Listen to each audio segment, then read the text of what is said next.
Imagine this. You open your refrigerator late at night. You're hungry, maybe looking for something quick. Your eyes land on a cup of yogurt sitting quietly on the shelf. It looks normal. The color seems fine. You peel the lid slightly and smell it. Still smells okay. Then you notice something printed on the top. Yesterday's date. Suddenly, everything changes. Your brain starts asking questions. Is it safe? Could this make you sick? Should you throw it away immediately? For many people, that tiny printed date instantly turns perfectly good food into something suspicious. And it happens every single day. Across the world, people throw away enormous amounts of food simply because the date printed on the package has passed. Yogurt, bread, cereal, canned food, pasta, even chocolate. If the date is over, many assume the food is automatically dangerous. But here's the surprising part. In many cases, that date doesn't actually mean the food has gone bad.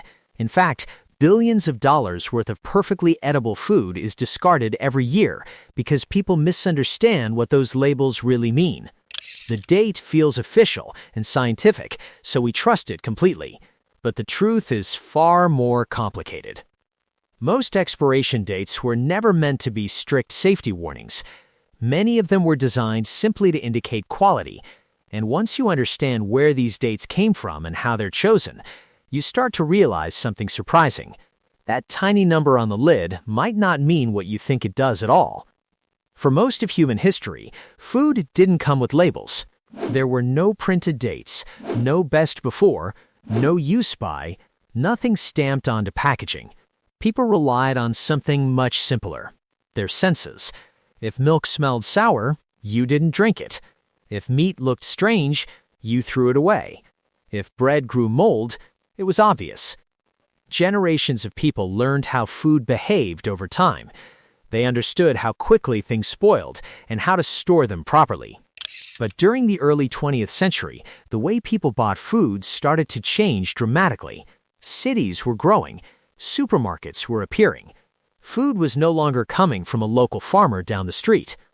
Instead, products were traveling hundreds or even thousands of miles before reaching consumers. Milk might come from a distant dairy. Vegetables might cross entire countries. Packaged food started sitting on store shelves for days or weeks before someone bought it.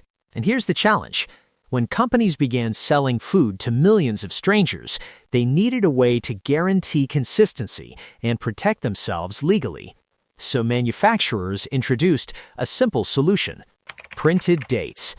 At first, these dates weren't meant to warn people that food would suddenly become dangerous after a specific day.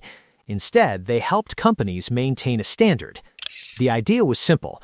If customers bought a product before that date, the company could promise it would still taste the way it was supposed to. In other words, expiration labels started as quality guarantees, not strict safety limits.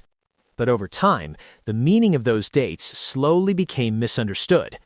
If you're enjoying the video so far and like learning new things, don't forget to like and subscribe for more content like this. Part of the confusion comes from the fact that there isn't just one type of expiration label.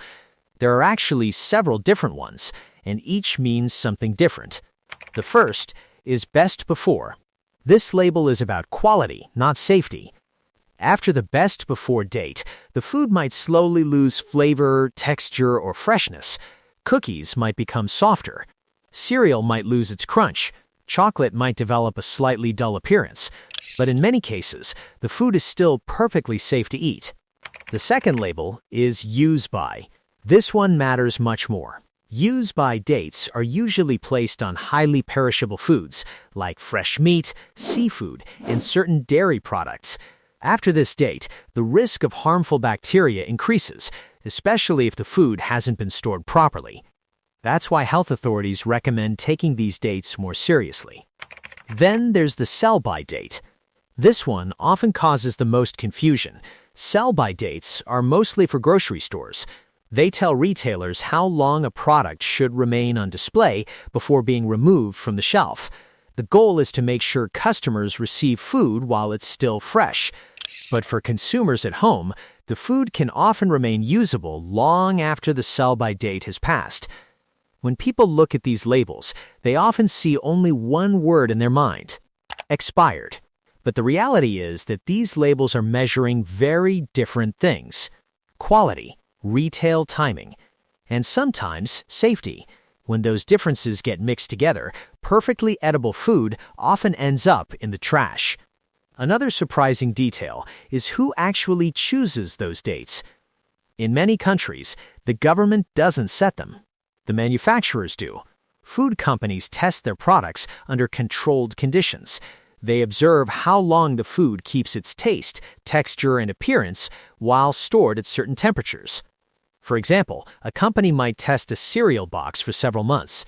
They'll check when the cereal starts losing its crispness or flavor. Once they identify the point where quality begins to decline, they choose a date that guarantees customers experience the product at its best. But here's the key part. Companies often choose conservative estimates. Why? Because no brand wants a customer opening a package and thinking the food tastes old. And companies also want to reduce the risk of legal problems if someone claims a product made them sick. So they frequently set dates earlier than the actual limit. That's why some foods can last surprisingly long beyond their printed label. Canned goods can remain safe for years if unopened. Dry foods like rice and pasta often stay usable long past their date. Honey can last almost indefinitely when stored properly. Even frozen foods can remain safe far longer than most people expect. The printed date is often less about the exact moment food becomes unsafe and more about protecting product quality and brand reputation. This doesn't mean expiration dates should always be ignored. Some foods do require more caution. Fresh meat, seafood, and certain dairy products can support the growth of harmful bacteria if kept too long. For those foods, use-by dates and proper refrigeration are important, but many other foods behave very differently. Dry pasta, rice, canned beans, cereal, chocolate, peanut butter, and honey tend to degrade slowly. Their flavor or texture might change over time, but they rarely become dangerous immediately after a printed date. That's where something humans relied on for thousands of years becomes useful again: your senses. Smell can reveal spoilage. Texture changes can signal problems. Visible mold is an obvious warning. The printed date should be treated as a guide, not a switch that instantly turns food from safe to unsafe overnight. Understanding this difference can have a huge impact. It can save money, it can reduce food waste, and it can help people make more informed choices about the food they eat every day. Because sometimes the small numbers printed on packaging carry far more authority than they were ever meant to have. And once you know what those labels really mean, you might look at your refrigerator very differently the next time you see one. If you found this helpful, like the video and subscribe for more. And if this changed the way you look at food labels, share it with someone who might need to see it. There's always more to learn about the everyday things we think we understand.